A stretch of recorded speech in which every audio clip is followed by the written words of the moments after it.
দীর্ঘ 36 বছর পর তৈরি হতে চলেছে মঙ্গল এবং কেতুর জুতি সিংহ রাশি, পুরোপুরি 51টি দিনের জন্য।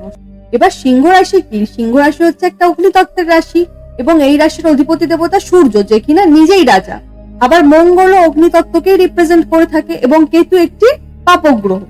এবার রাজার ঘরে সেনাপতি মঙ্গল পাপক গ্রহ কেতুর সঙ্গে থাকতে চলেছে আগামী 51টি দিন।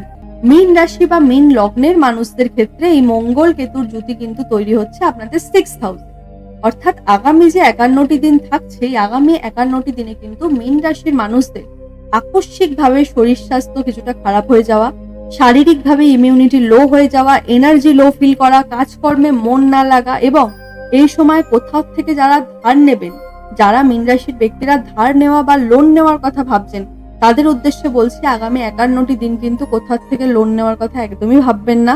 এই সময় যে লোন আপনি নেবেন সেই লোনের রিপেমেন্ট কিন্তু আপনি সময় করতে পারবেন না, এবং এই সময়কালে কোথাও কোনো রকম ভাবে ইনভেস্টও কিন্তু একদমই করা উচিত নয়। এই সময়কালে যদি ইনভেস্ট করেন সেক্ষেত্রে কিন্তু লস হওয়ার সম্ভাবনা প্রবল থাকছে। এবং এই সময়কালটাতে আপনাদের কোনো প্রিয় ব্যক্তিকে কিন্তু আপনার বিরুদ্ধে পলিটিক্স করতে আপনি দেখতে পাবেন। তাই সেই দিক থেকেও কিন্তু আপনাদেরকে একটুখানি সাবধান থাকতে হচ্ছে।